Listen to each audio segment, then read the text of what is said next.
Bismillahirrahmanirrahim. Assalamualaikum warahmatullahi wabarakatuh.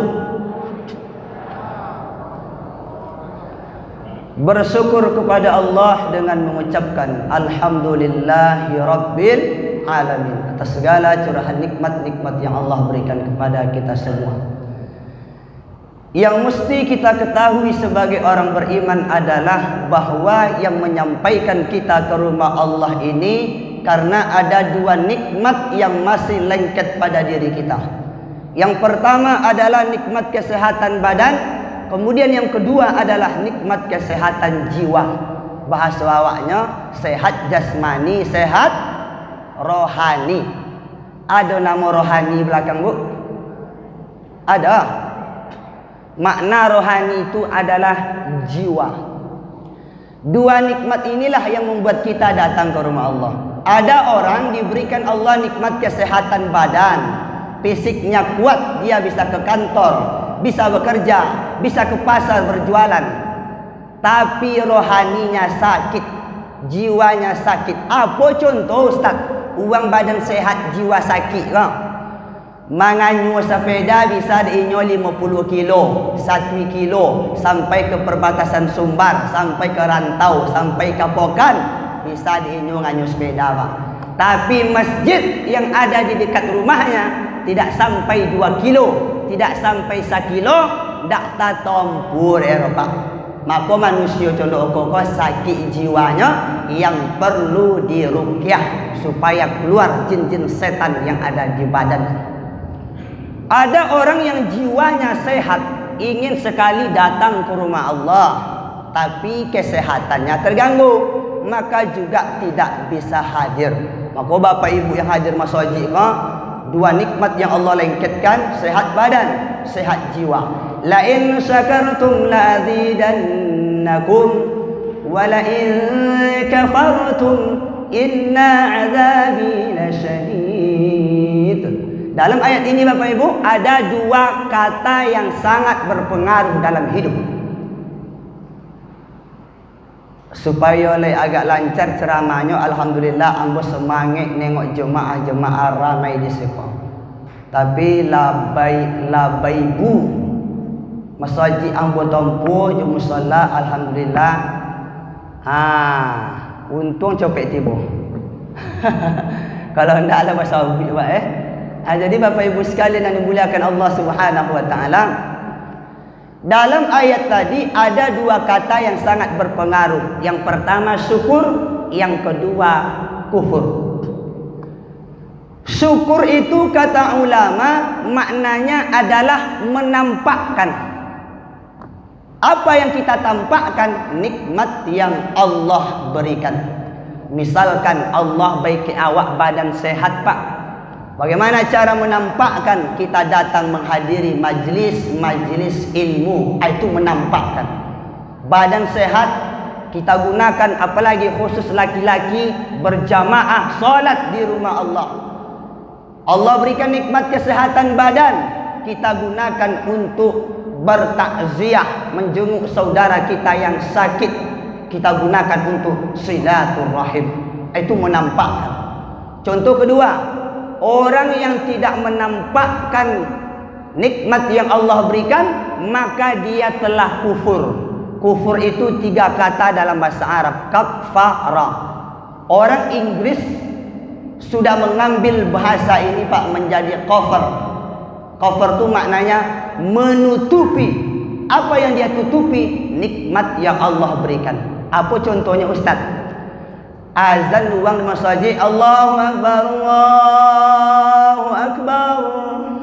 Allahu alladzi anzala al-matar minas samai wal ard. Allah turunkan hujan dari langit ke bumi.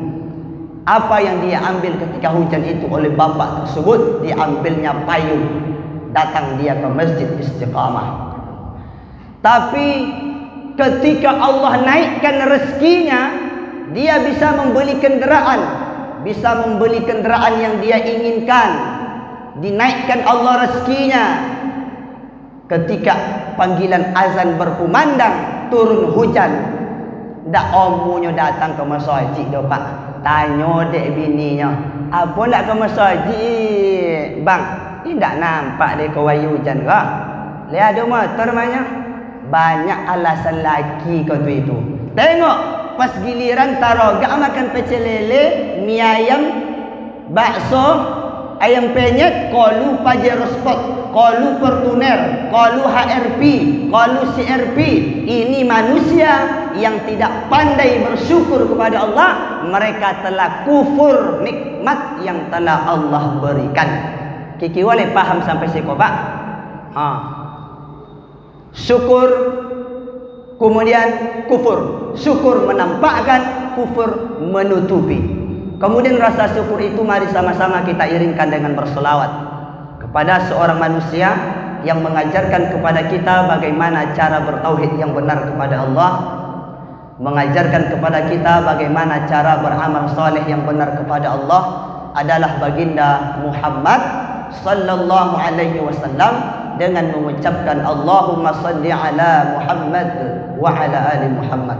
Mudah-mudahan kita senantiasa membasahi lisan dengan berselawat kepada beliau, kita mendapatkan syafaat di yaumil akhir. Amin. Amin ya rabbal alamin. Beberapa menit ke depan menjelang masuknya fardu isya, kita akan mengkaji hal-hal atau persiapan yang mesti kita lakukan untuk menyambut tamu agung, tamu istimewa, tamu yang senantiasa kita tunggu, bahkan kita minta di dalam doa kita untuk berjumpa dengan bulan suci Ramadan. Bahkan 2 bulan sebelum masuk, si koling rati bersacunya Pak. Lainnya ya. Sebab kalau buat tengok di bantu muka banyak orang Jawa je loh. Lah alhamdulillah. Kau bahasa cu ya pasal nerongkon orang kene pasal ya. Alhamdulillah bisa bahasa cu.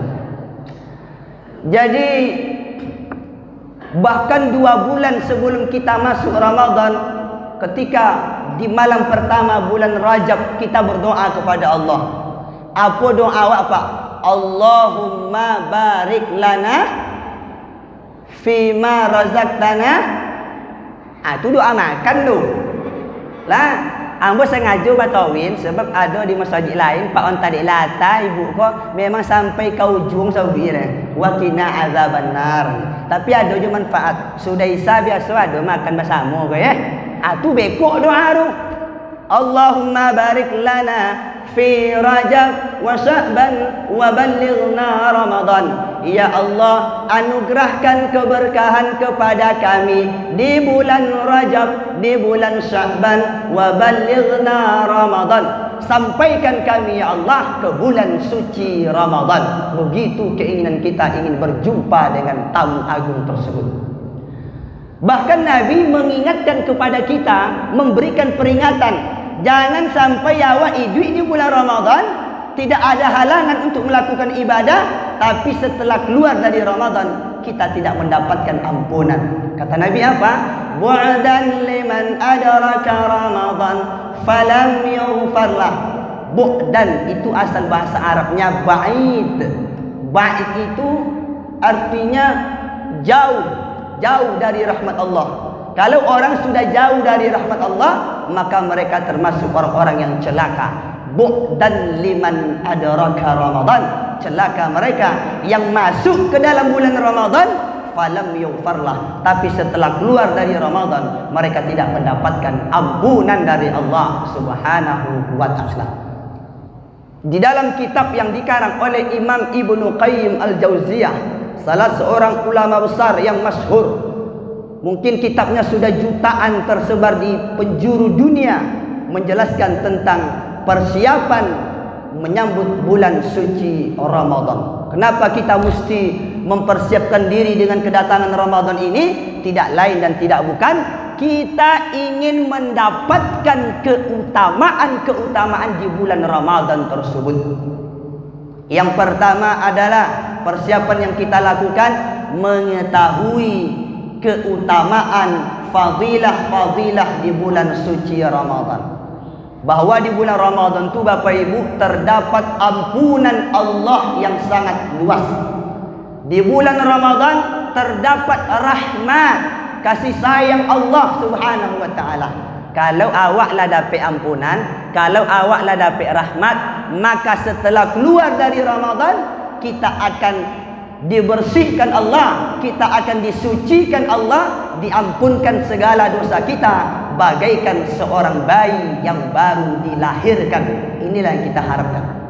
Kemudian keutamaan yang kedua adalah ada satu malam yang tidak sama nilainya dengan malam-malam yang lain. Allah katakan dalam Quran, Lailatul Qadri khairum min alfi syahr. Malam Lailatul Qadar itu lebih baik daripada 1000 bulan.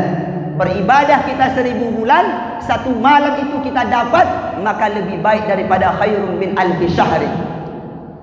Memang tidak ada dalil secara jelas Bapak Ibu menyebutkan, oh bapak ini dapat Lailatul Qadar, oh bapak ini tidak dapat, ibu ini dapat, ibu ini tidak dapat, tidak ada. Memang Nabi mengatakan dalam hadis, malam Lailatul Qadar itu jatuhnya 10 terakhir Ramadan. Malam-malam ganjil 21, 23, 25, 27, 29, tapi tidak disebutkan malam keberapanya. Ini sengaja Allah tidak menyebutkan supaya kita tidak mengkhususkan ibadah pada malam itu. Awak misalkan Pak yakin Lailatul Qadar itu jatuh 27, tapi sebagian awak memahami hanya mengkhususkan ibadah malam 27 saja, itu salah. Ada kita memahami malam Lailatul Qadar jatuhnya 25, lalu kita memfokuskan ibadah 25 saja, tidak benar. Jadi kata ulama, syarat untuk mendapatkan Lailatul Qadar itu mulai malam pertama Ramadan sampai akhir Ramadan kita tetap istiqamah memaksimalkan ibadah kepada Allah Subhanahu wa taala. Dan ulama kita menjelaskan tentang tanda-tanda orang yang mendapatkan Lailatul Qadar itu. Walaupun tidak ada jaminan orang itu dapat atau tidak, tapi ulama menjelaskan ada tanda-tandanya. Apa tanda-tanda orang dapat Lailatul Qadar itu Ustaz?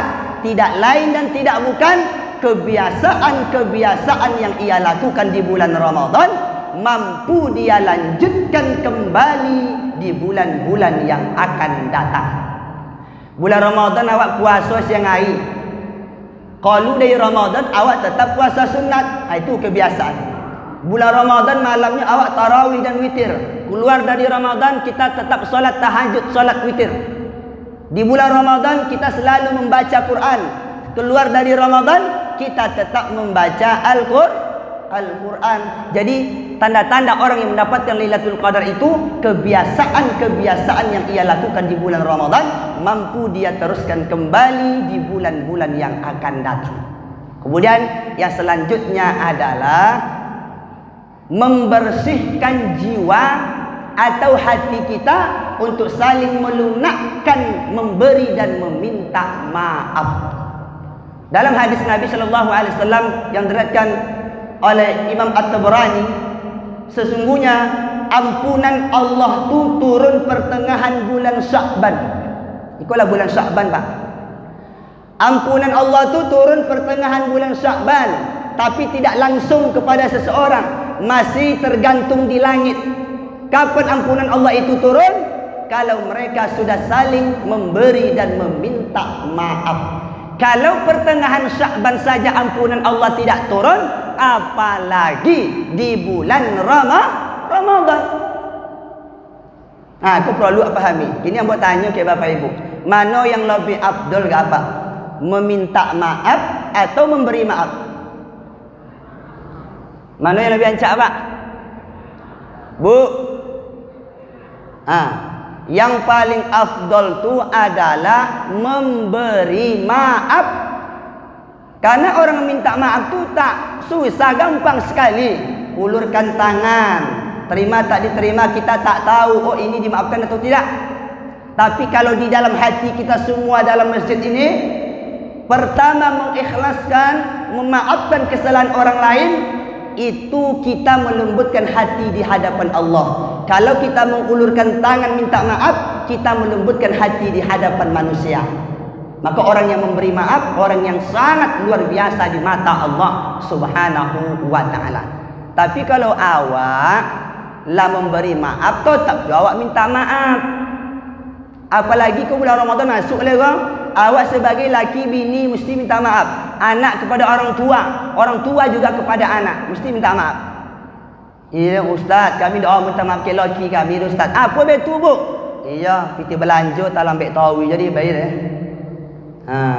tak boleh setinggi apapun gaji awak sebagai bini 50 juta gaji kami sebulan ustaz. Laki kami 1 juta mati gajinya, itu pun 5 mati potong untuk kredit. Tinggi pangkat kami ustaz. Yang namanya seorang istri tidak akan pernah tinggi derajatnya di hadapan suami, tetap di bawah. Maka kata Nabi SAW dalam hadis, seandainya boleh manusia sujud kepada manusia, seandainya boleh kata Nabi makhluk sujud kepada makhluk, niscaya aku suruh istri itu sujud kepada suami. Tapi dalam Islam tidak boleh manusia sujud kepada manusia. Lalu apa makna hadis ini? Begitulah kepatuhan, ketundukan seorang istri terhadap suami. Kini yang buat tanya lihat ke bapak ibu, kalau laki patuh ke bini masuk surga pak? Oh pak kalau laki patuh ke bini masuk surga? Ada yang menggikung tangan, ada yang menggeleng. Ibu setujunya tu? Ini buat tanya ke ibu, ke apa bagai? Jawab yang keempat. Kalau bini patuh ke laki masuk surga. Itulah keempat nomornya. Dari jawaban itu aja awaklah tentu siapa yang dahulu minta maaf adalah seorang istri terhadap suami. Awak sebagai laki minta maaf juga ke bini pak. Jangan minta ke bini minta maaf ke awak. Atau awak dah minta maaf ke laki salah tu. Kadang-kadang awak lalai memberikan hak terhadap seorang istri. Kemudian seorang anak mesti juga minta maaf kepada orang tua. Itu sesuatu yang sudah lumrah dalam kehidupan kita. Tapi orang tua juga meminta maaf kepada seorang anak. Kini banyak orang tua minta maaf ke anak tu salah tu. Awak banyak dosa awak ke anak tu pak, melalaikan awak. Kadang lazan uang anak main HP awak ontok je. Itu berdosa awak tu. Apalagi zaman kini, zaman-zaman online kini kan, anak-anak banyak waktu di rumah pak. Jangan asyik nonton TV je ibu-ibu di rumah. Ikut banyak aku tengok ibu-ibu nonton aja kau jadi rumah semua nak gaji. Film yang ditengok itu tahu je di Indosiar jam 8 ku menangis, jam 10 ku menangis, jam 2 boleh tangai ku menangis balik. Film ditengok istri selingkuh, istri pelakor, suami selingkuh. Banyak akhirnya berantakan rumah tangga awak gara-gara nengok ku menangis. Jadi Bapak Ibu sekalian yang dimuliakan Allah Subhanahu wa taala, saling memberi dan meminta maaf. Bapak Ibu sekalian yang dimuliakan Allah Subhanahu wa taala, kemudian yang selanjutnya adalah bahwa kalau di siang harinya kita berpuasa, lalu bagaimana di malamnya? Kata Imam Ibnu Qayyim Al-Jauziyah, salah seorang ulama besar ini menyebutkan, memperbanyak lambung kita, perut kita untuk puasa sunat. Karena banyak sebagai umat Islam mereka meyakini, mereka berprasangka, bahkan awak kadang gaya pak, kalau lah masuk puasa pertama, kalau lah masuk puasa awal-awal kau bori masuk puasa kau kesan ni, jawabannya socik. Apa betul dia pemikiran awak? Karena perut kita, lambung kita tidak kita biasakan untuk puasa sunat. Puasa sunat yang paling sedikit dalam ajaran yang dibawa Nabi sallallahu alaihi wasallam 3 kali dalam sebulan, tanggal 13, 14 dan 15, yang disebut juga dengan puasa al-yaumul baid, puasa di hari-hari putih. Kalau sudah terbiasa naik Senin dan Kamis, maka tidak sampai sebulan awak masuk Ramadan. Hari Senin, hari Kamis biasakan lambung kita untuk puasa sunat supaya tidak terkejut dengan kedatangan ibadah puasa yang setiap hari kita lakukan. Apalagi ibu-ibu kini ada sebagian yang banyak program diet tak? Program diet badannya lah padik, timbangan 80 kg, inginnya langsing. Maka ini makanan yang dikurangi deh ini. Islam jauh sebelumnya sudah tahu keinginan ibu-ibu. Program diet cara yang paling baik tidak lain dan tidak bukan adalah berpuasa. Kalau awak diet tak makan, socik dapik dah awaknya. Cik badan yang ancak yang awak inginkan. Tapi kalau puasa, 3 dapik dia awak. Pahala dapik, badan sehat dapik, badan yang kita ingin pun tercapai insya-Allah. Jadi perbanyaklah puasa-puasa sunat. Jangan ngenek makan alelok kan imah awak sudah tu. Jadi Bapak Ibu sekalian yang dimuliakan Allah Subhanahu wa taala, man shama Ramadan imanan wa ihtisaban ghufira lahu ma taqaddama min dzambi. Ini yang kita harapkan.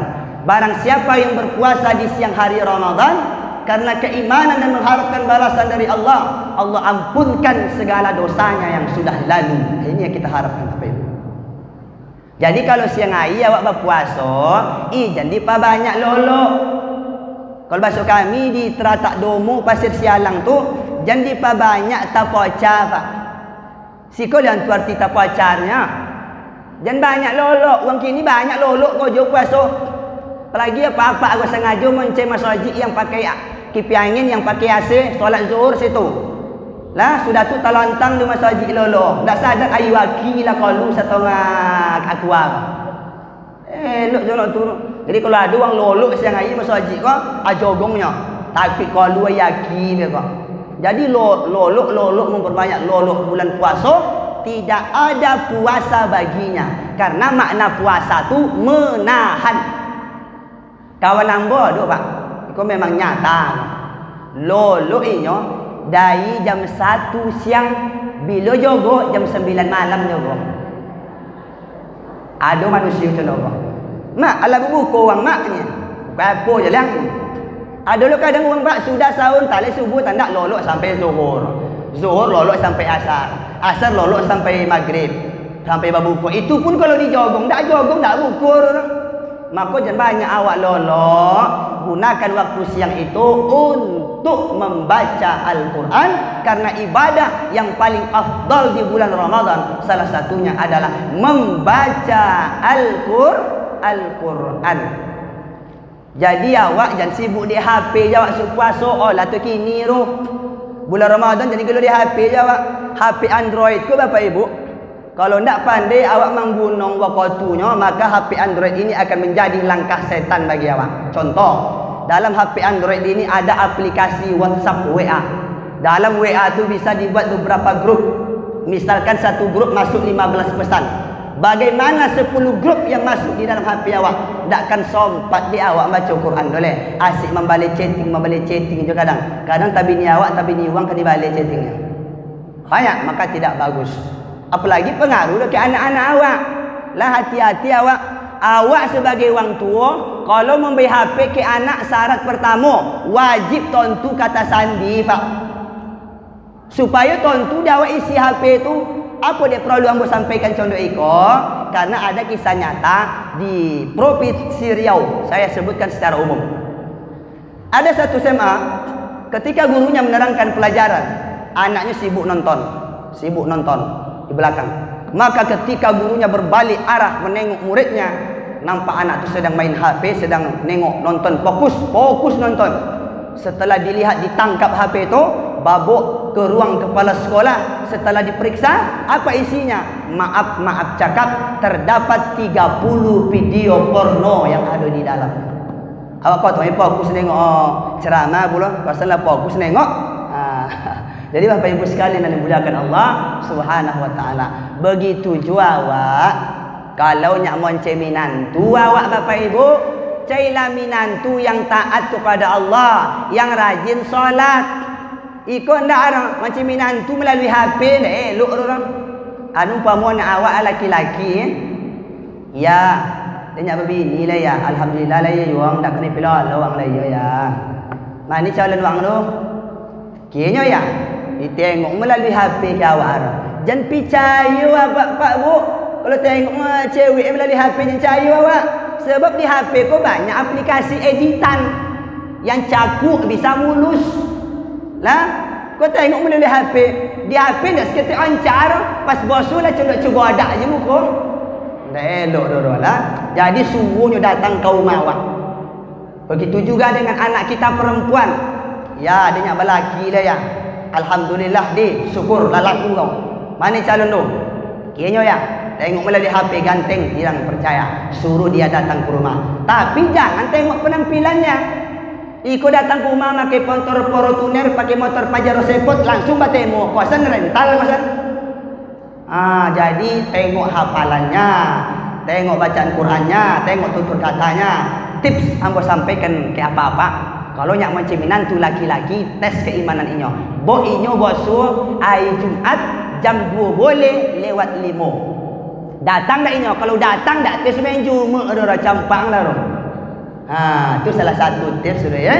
Bapak Ibu sekalian yang dimuliakan Allah Subhanahu wa taala. Berpuasa di siang hari Ramadan, memperbanyak membaca Quran. Kemudian kalau di siang hari kita berpuasa, maka di malam harinya awak melakukan salat tarawih dan witir. Bagaimana supaya koki awak ko bisa togak lama Bapak Ibu untuk salat tarawih dan witir yang jumlah rakaatnya banyak? Maka persiapan kita adalah pertama, menjinakkan kaki kita untuk datang ke rumah Allah. Itu yang pertama, dijinakkan, dibiasakan. Kemudian yang kedua, memperbanyak solat sunat. Salah satu solat sunat yang dianjurkan adalah solat sunat tahajud. Kenapa? Karena setelah membaca Al-Fatihah, kita dianjurkan, kita disunnahkan Nabi untuk membaca ayat atau surat yang panjang awak hafal. Itu baca. Maka bekoklah masuk tarawih di witir, tak dia khawatir awak leh. Kadang-kadang awak Bapak Ibu banyak menyalahkan imam, dia panjang ayat imam kau. Sementara awak tidak menengok kebiasaan awak. Apa sebab? Karena waktu berbuka sodok kan awak makan. Alun makan nasi le, alun maragat le, alun martabak kubang le, alun pica le. Surat tu jangan togak seorang le, togak je bantu di anak tu. Dia apa?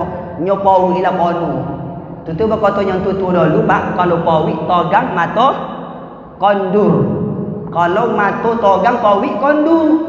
Kalau pawi lah togang mata kau nak takatui aja le. Atau tidak muat tarawih je witir. Maka biasakan awak kulu washrabu wala tusrifu. Makanlah kamu, minumlah kamu, jangan berlebihan. Pawi kau pak 3 tompe bang. Pertama untuk makanan, yang kedua untuk air, yang ketiga untuk udara atau angin. Jadi si nasi sodo, jadi si mie ayam sodo melatui mereka payah bongok awak ni. Tu tio uang kalau lah banyak makan payah bongok ni. Maka salah satu tips supaya awak semangat solat tarawih dan witir, makan secukupnya ketika berbuka. Bapak Ibu sekalian yang dimuliakan Allah Subhanahu wa taala. Kemudian di bulan Ramadan, salah satu amalan yang sangat dianjurkan Nabi SAW adalah bersedekah, berbagi kepada orang lain. Berbagi yang paling afdal di bulan Ramadan itu adalah memberikan perbukaan kepada orang yang berpuasa. Sesuai dengan dalil dari Nabi SAW, man fattara sa'iman kana lahu mislu ajri. Barang siapa yang memberikan perbukaan kepada orang yang berpuasa, maka dia mendapatkan pahala sama seperti orang yang berpuasa tu. Apa biasa Bombay piti balanjo dokek bini di luar Ramadan pak, kau contoh awak bay 2.000 untuk isi keranjang. Maka di bulan puasa jadi 2.000 je le pak. Naikkan budget tambahan belanja tu. Misalkan 2.000 di luar Ramadan, maka Ramadan naik 2,5 atau 300. Kelebihan belanja tu untuk siapa? Bukan untuk anak awak, bukan untuk suami istri awak, tapi untuk siapa? Untuk orang lain yang sedang berpuasa, kita infakkan makanan ketika berbuka. Karena banyak umat Islam kini Bapak Ibu berprasangka kalau lah masuk bulan puasa, alhamdulillah kesempatan bagi dia untuk menabungnya. Apa sebab? Yang tak bersarapan awak Ustaz, nak makan siang awak dah. Di bulan puasa kau tiasa bono Bapak Ibu piti awak banyak tanding. Di bulan puasa kau tiasa bono zaki awak kau banyak kalu.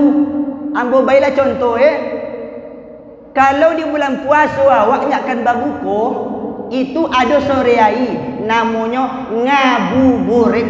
Apa arti ngabuburit tu? Kamu nak tahu tu lah, yang jolek inti ngabuburit tu malanggang puasa. Awak boleh sodo yang ada tepi jalan tu. Mulai pica martabak kubang, martabak Mesir, goreng semangka, lepat kadang-kadang awak beli bagai abi 50,000 kalikan 1 bulan. Air biasa di puasa ada contoh ikut awak pak. Tak ada orang. Maka di bulan puasa tu banyak piti wak kolu. Banyak piti kolu tu bukan untuk kita, tapi kita sedekahkan kepada orang lain. Kemudian yang selanjutnya adalah di bulan Ramadan jangan sampai awak, kalau awak tidak berpuasa, kalau kita berhalangan, maka sampaikan langsung kepada anak awak, sampaikan langsung kepada isteri awak kalau apa. Kalau ibu, sampaikan dokek laki awak kalau awak tak berpuasa hari kau misalkan Ramadan. Apa sebab?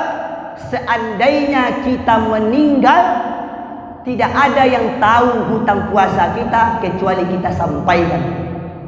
Karena hutang puasa itu hutang kepada Allah, tidak bisa ditebus dengan solat. Hutang kepada Allah mesti lebih utama ditunaikan. Berdasarkan dalil dari Nabi sallallahu alaihi wasallam, man mata wa alaihi siyamun shama anhu waliyuhu. Barang siapa yang meninggal sementara dia memiliki hutang puasa, shama anhu waliyuhu, maka wajib digantikan oleh wali atau keluarganya. Ayo sampai ke anak awak yang sudah balik, yang sudah mampu berpuasa, atau kepada pasangan awak. Kalau seandainya awak meninggal bulan puasa, lantas sampaikan. Jangan lalai awak. Kau pagi lah tuan tua tak puasa, tunggulah esok pagi, tunggulah kau malam. Jangan. Sampaikan langsung kalau kita tidak berpuasa. Karena hutang kepada Allah salah satunya adalah berpuasa. Jadi kalau masalah hutang piutang kau Bapak Ibu, sabononya dalam Islam sudah diatur. Awak kalau berhutang, awak yang mencatatnya. Seringkali awak berhutang di kedai, berhutang minyak goreng, berhutang gula, berhutang kopi, teh. Nah, itu tahu wang kedai mencatat. Wajar karena kedai dia, karena modal dia. Tapi dalam Islam pada sesungguhnya awak yang berhutanglah yang mencatatnya. Kalau awak tak awak baik, pahala ibadah yang kita lakukan pindah kepada orang kedai. Itu pun kok lenau pahala pak. Kalau nak, dosa wang kedai itu pindah ke awak. Itulah yang disebut Nabi sebagai atadruna man muflis, orang-orang yang bangkrut. Siapa orang bangkrut? Bukan kedainya terbakar. Orang bangkrut siapa? Bukan emasnya hilang. Tapi siapa? Orang yang bangkrut adalah orang yang membawa pahala yang sangat besar di hadapan Allah. Kemudian selangkah dia suruh, Allah suruh dia masuk ke dalam surga, ada orang yang mengadu kepada Allah. Ya Allah, memang dia rajin solat, dia berhutang kepadaku. Apa kata Allah? Berikan sebagian pahalamu kepada orang yang kamu hutangi. Karena di akhirat tidak ada dinar, tidak ada duit rupiah, tidak ada lagi. Rajin solat, rajin puasa. Betul ya Allah, dia rajin puasa, rajin sedekah. Tapi dia menggoreskan hati saya dengan lidahnya. Ya Allah, saya menuntut keadilan. Apa kata Allah? Berikan pahalamu kepada orang yang telah engkau sakiti hatinya. Itu orang-orang yang bangkrut. Maka jangan sampai awak Bapak Ibu sekalian yang dimuliakan Allah Subhanahu wa taala, masalah hutang piutang lunaskan sebelum kita meninggal. Bahkan ketika meninggal maka jatuh kepada ahli waris awak, keluarga awak. Begitulah. Mudah-mudahan apa yang kita dengarkan pada kesempatan yang berbahagia ini bisa memberikan iktibar, pelajaran kepada kita. Semoga Allah berikan kesehatan ke awak, Allah berikan umur panjang, berkah, sehingga kita masuk ke dalam bulan suci Ramadan tahun ini. Amin. Amin ya rabbal alamin. Terima kasih atas perhatian. Mohon maaf atas kekurangan. Subhanakallahumma wa bihamdika asyhadu an la ilaha illa anta astaghfiruka wa atubu ilaik. Wassalamu alaikum warahmatullahi wabarakatuh.